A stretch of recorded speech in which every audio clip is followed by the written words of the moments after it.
हम इस बात का इनकार नहीं करते कि नई टेक्नोलॉजी डिसरप्शन लाती है। वो नए माध्यम खोजती है, वो नए अध्याय लिखती है, वो नए रास्ते, नई व्यवस्था भी बनाती है।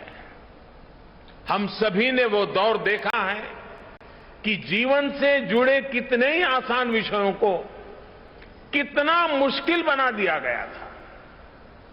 मुझे नहीं पता कि आप में से कितने लोगों ने बचपन में राशन की दुकान पर अनाज के लिए, केरोसिन के लिए, चीनी के लिए लाइन लगाई होगी। लेकिन एक समय ऐसा था कि घंटों इसी काम में लाइन में लगे हुए गुजर जाते थे। और मुझे तो अपना बचपन याद है कि हमेशा एक डर रहता था कि कहीं ऐसा तो नहीं कि मेरा नंबर आने तक अनाज खत्म हो जाएगा, दुकान बंद होने का समय तो नहीं हो जाएगा। ये डर 7-8 साल पहले हर गरीब के जीवन में रहा ही रहा होगा। लेकिन मुझे संतोष है कि आज टेक्नोलॉजी की मदद से हमने इस डर को समाप्त कर दिया है। अब लोगों में एक भरोसा है कि जो उनके हक का है वो उन्हें मिलेगा ही मिलेगा। टेक्नोलॉजी ने लास्ट माइल डिलीवरी को सुनिश्चित करने में, सैचुरेशन के विजन को आगे बढ़ाने में बहुत बड़ी मदद की है।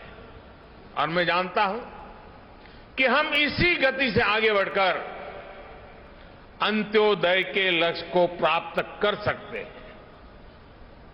बीते 7-8 वर्षों का अनुभव मेरा विश्वास और मजबूत करता है। मेरा भरोसा बढ़ता जा रहा है।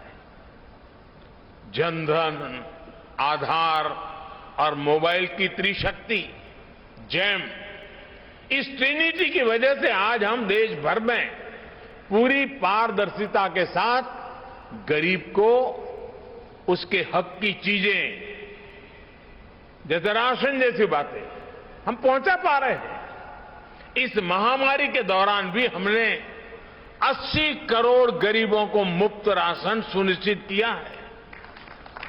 साथियों, ये हमारे टेक्नोलॉजी सॉल्यूशन की करेक्टली डिजाइन करने, एफिशिएंटली डेवलप करने और प्रॉपरली इंप्लीमेंट करने की शक्ति है कि आज भारत दुनिया का सबसे बड़ा वैक्सीनेशन अभियान सफलता से चला रहा है। आज देश ने जो रोबोट्स यूपीआई फ्रेमवर्क डेवलप किया है, उसकी मदद से लाखों करोड़ रुपए गरीब के बैंक खाते में सीधे ट्रांसफर हो रहे हैं। महिलाओं को, किसानों को, विद्यार्थियों को अब सीधे सरकार से मदद मिल रही है। 21वीं सदी के नए भारत में, युवा भारत में, हमने देश को नई स्ट्रेंथ देने के लिए, स्पीड और स्केल देने के लिए टेक्नोलॉजी को अहम टूल बनाया है।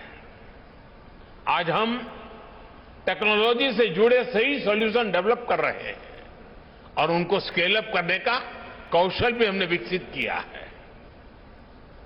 देश में ड्रोन टेक्नोलॉजी को प्रोत्साहन, गुड गवर्नेंस के, ईज ऑफ लिविंग के, इसी कमिटमेंट को आगे बढ़ाने का एक और माध्यम है।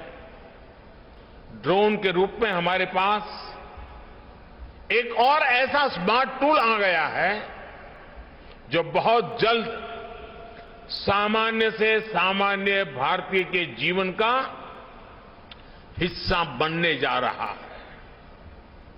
हमारे शहर हो या फिर देश के दूर दराज गांव देहात वाले इलाके, खेत के मैदान हो या फिर खेल के मैदान, डिफेंस से जुड़े कार्य हो या फिर डिजास्टर मैनेजमेंट, हर जगह ड्रोन का इस्तेमाल बढ़ने वाला है।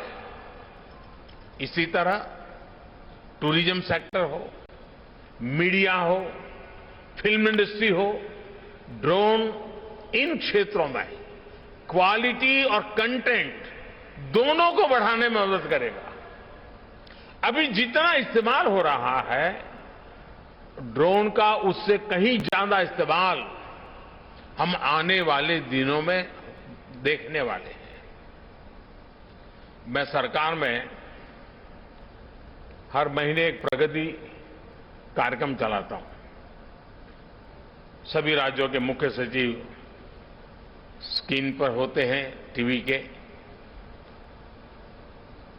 और अनेक विषयों की चर्चा होती है और मैं उनसे आग्रह करता हूं कि ड्रोन से जो प्रोजेक्ट चल रहा है मुझे वहां का पूरा लाइव डेमोन्स्ट्रेशन दीजिए तो मैं बड़ी आसानी से चीजों को कोरिलेट करके वहां निर्णय करने की सुविधा बढ़ जाती है। जब केदारनाथ का पुनर्निर्माण का काम शुरू हुआ, अब हर बार तो मेरे लिए केदारनाथ जाना मुश्किल था, तो मैं रेगुलरली केदारनाथ में कैसे काम चल रहा है, कितनी तेज गति चल, तो वहां से ड्रोन के द्वारा रेगुलर मेरे दफ्तर में बैठ करके उसकी जब भी रिव्यू मीटिंग होती थी तो मैं ड्रोन की मदद से केदारनाथ के डेवलपमेंट के काम को रेगुलर मॉनिटर करता था।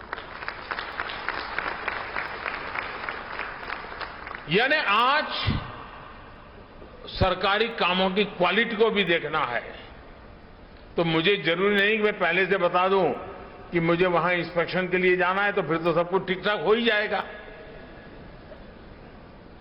मैं ड्रोन भेज दूं, पता वही लेकर के आ जाता है और उनको पता तक नहीं चलता है कि मैंने जानकारी ले ली है।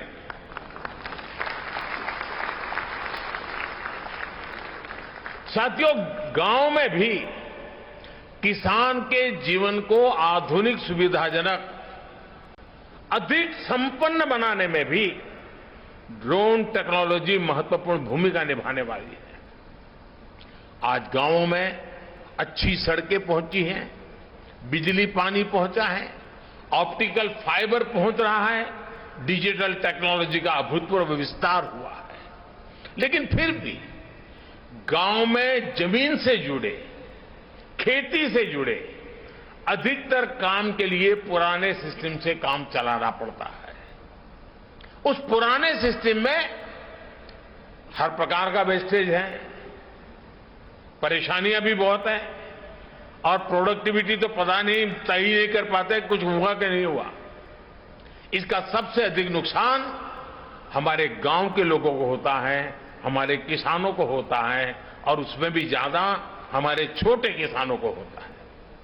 छोटे किसान की जमीन और उसके संसाधन इतने नहीं होते कि वो विवादों को चुनौती दे पाए और कोर्ट कचहरी के अंदर चक्कर काट पाए। अब देखिए, लैंड रिकॉर्ड से लेकर सूखा, बाढ़ राहत में, फसल के डैमेज तक हर जगह रेवेन्यू डिपार्टमेंट के कर्मचारियों पर ही व्यवस्था निर्भर है। ह्यूमन इंटरफेस जितना अधिक है उतना ही अधिक भरोसे की भी कमी हो जाती है और उसी में से विवाद पैदा होते हैं। विवाद होते हैं तो समय और धन की बर्बादी भी होती है। इंसान के अंदाजे से आकलन होते हैं तो उतना सटीक अंदाजा भी नहीं लग पाता। इन सारी मुश्किलों से पार पाने का ड्रोन अपने आप में एक सशक्त, प्रभावी माध्यम के रूप में एक नया टूल हमारे सामने आया है।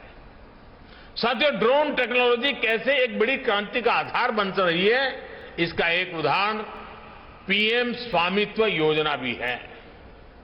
इस योजना के तहत पहली बार देश के गांवों की हर प्रॉपर्टी की डिजिटल मैपिंग की जा रही है। डिजिटल प्रॉपर्टी कार्ड लोगों को दिए जा रहे हैं।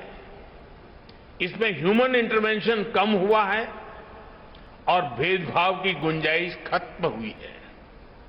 इसमें बड़ी भूमिका ड्रोन की रही है।